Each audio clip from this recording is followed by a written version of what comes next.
आज के इस वीडियो में बात करने वाले 5 ऐसे टूल्स की जो आपके रिज्यूम में ज़रूर होने चाहिए और जिनकी आपको नॉलेज भी होनी चाहिए। अगर आप आईटी में जॉब से अप्लाई कर रहे हैं, भले ही वो डेवलपर लेवल का हो, क्यूए लेवल का हो, टेक लीड प्रोफाइल हो या प्रोजेक्ट मैनेजमेंट हो, लेकिन इन 5 टूल्स की थोड़ी बहुत नॉलेज आपको ज़रूर होनी चाहिए और आपके रिज्यूम में भी होने चाहिए, नहीं तो आपको जॉब मिलने में बहुत प्रॉब्लम हो सकती है। तो चलिए डिटेल में बात करते हैं उन 5 टूल्स की आज। पहला टूल जिसकी नॉलेज हमें ज़रूर होनी चाहिए वो है एपीआई टेस्टिंग। एपीआई टेस्टिंग के लिए हम कोई भी टूल यूज़ कर सकते हैं, जिसमें सबसे पॉपुलर है पोस्टमैन। उसके अलावा फिडलर भी यूज़ कर सकते हैं और भी काफ़ी सारे मार्केट में टूल्स अवेलेबल हैं, उनको यूज़ कर सकते हैं। तो एपीआईज़ क्या होती हैं? एपीआईज़ जो भी प्रोजेक्ट्स होते हैं जनरली वो फ्रंट एंड और बैक एंड के सिस्टम पे काम करते हैं। तो बैक एंड पे जो सर्वर होता है वो डेटा एक्सपोज करने के लिए एपीआईज़ क्रिएट करता है। फॉर एग्जांपल अगर आपका बैकएंड नोड.जेएस में बना है, जावा में बना है या डॉटनेट में बना है, तो वो डेटा को फ्रंट एंड तक पहुंचाने के लिए एपीआईज़ को एक्सपोज करता है। तो आपका प्रोफाइल कुछ भी हो, थोड़ा बहुत आपको उन एपीआईज़ को टेस्ट करना आना चाहिए। Even if you are a developer और टेक लीड और क्यूए और इवन प्रोजेक्ट मैनेजर, थोड़ा बहुत आपको नॉलेज होनी चाहिए कि इन एपीआईज़ को टेस्ट कैसे करना है।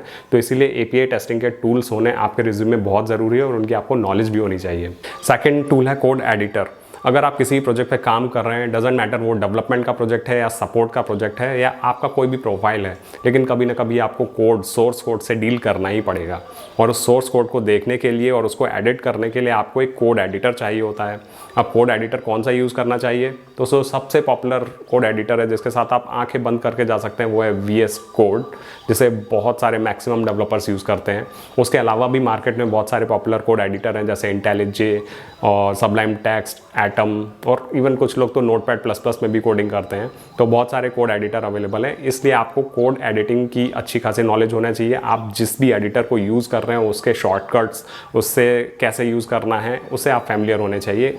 उससे आपकी कोडिंग स्किल्स भी इंप्रूव होगी। थर्ड टूल जो आपको ज़रूर आना चाहिए वो है सोर्स कोड वर्जनिंग का टूल। सोर्स कोड वर्जनिंग क्या होती है? किसी भी प्रोजेक्ट में जो सोर्स कोड होता है उसको कहीं सर्वर पे सेव करके रखते हैं, जिससे वो कोड लॉस नहीं हो, जिस पे मल्टीपल डेवलपर्स मल्टीपल लोकेशन से काम कर पाएँ और उसमें एडिट कर पाएँ, उसके डिफरेंट वर्जन सेव हो, उसकी हिस्ट्री सेव हो। उसके लिए हम सोर्स कोड वर्जनिंग का यूज़ करते हैं। और उसके लिए जो सबसे पॉपुलर टूल यूज़ होता है वो है गिट में दुनिया भर के डेवलपर्स काम करते हैं, अपना सोर्स कोड सेव करके रखते हैं। उसमें चेंजेस करने हो तो पुल रिक्वेस्ट रेज करते हैं, उसमें इश्यूज़ क्रिएट करते हैं, बहुत सारे फंक्शनैलिटीज़ होते हैं गिट में। तो हर किसी को अगर सोर्स कोड वर्जनिंग के लिए अगर गिट यूज़ कर रहे हैं तो उसकी अच्छी खासी नॉलेज होनी चाहिए। गिट के अलावा SVN भी बहुत सारे प्रोजेक्ट्स में यूज़ होता है। पहले तो जो पुराने प्रोजेक्ट्स है उसमें SVN ही यूज़ होता था, लेकिन आजकल गिट बहुत पॉपुलर हो गया है। तो इन दोनों में से किसी एक की भी नॉलेज है अगर आपको, तो वो सफिशिएंट है और ये आपके रिज्यूम में ज़रूर दिखना चाहिए। हमारा नेक्स्ट टूल है CI/CD का कोई भी टूल, जिसमें सबसे ज़्यादा पॉपुलर होता है जेनकिंस। इसके अलावा कुछ प्रोजेक्ट्स में बैम्बू भी यूज़ करते हैं।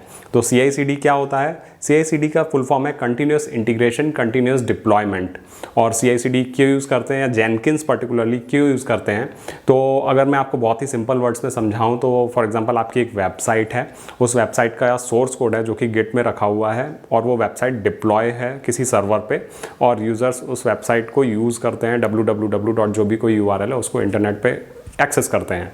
तो अगर आपको उस वेबसाइट में कुछ भी चेंजेस करने हैं तो ऑब्वियसली बात है आप सोर्स कोड में जाएंगे, गिट में जाएंगे और कुछ चेंज करेंगे।